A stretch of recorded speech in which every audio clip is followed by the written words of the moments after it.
October 14, 2004.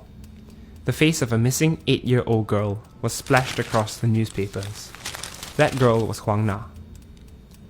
It was this image and the story behind it that moved Singaporeans into a nationwide search, one that would ultimately end in tragedy.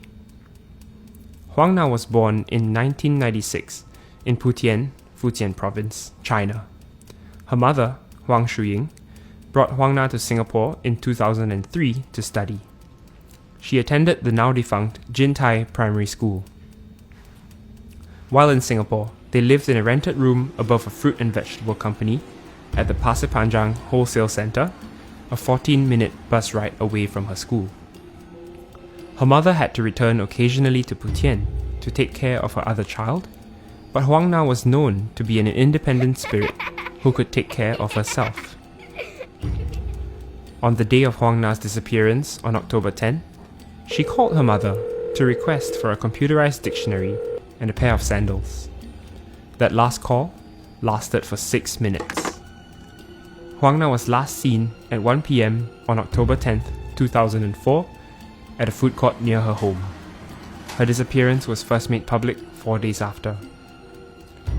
Police urged anyone with information to come forward. An avalanche of help poured in from all quarters to aid the search. Taxi company Comfort Delgro asked its drivers to keep a lookout for the girl, and a retired businessman even offered a $10,000 reward to anyone who could provide information on Huang Na.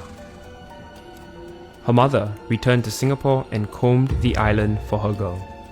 She looked everywhere and showed everyone pictures of Huang Na. The continuous media coverage reached a fever pitch when police brought 22-year-old Tuk Ling Hao, a vegetable seller at the wholesale centre, in for questioning. Tuk and Huang Na were close. Tuk was Huang Shuying's colleague and had previously shared a flat with her in Clementi. He often gave Huang Na rides on his motorcycle and would buy food for her. That was why her mother refused to believe that Tuk was the abductor of her daughter. But suspicions grew when Tuk escaped to Penang on October 21st, before he was due to undergo a lie detector test. Police put out a search for him, but Tuk eventually turned himself in on October 30th. On October 31st, 21 days after she disappeared, Huang Na was found. Her badly decomposed body was found stuffed inside a brown cardboard box at Telok Blangah Hill Park. Tuk confessed to playing hide-and-seek with Huang Na in a storeroom before he stripped her and bound her limbs together with raffia string. Tuk sexually assaulted Huang Na. To ensure that she would not report him, Tuk smothered Huang Na by covering her mouth and nose for at least 2 minutes. After she died, he packed her body inside 9 layers of plastic bags. He then placed her inside a cardboard box and sealed it with adhesive tape. Tuk did not testify during the trial. His lawyer, Subasanandan, felt that it would not help to put him on the stand as he was delusional and suffering from mental illness. Tuk was found guilty of Huang Na's murder and sentenced to death.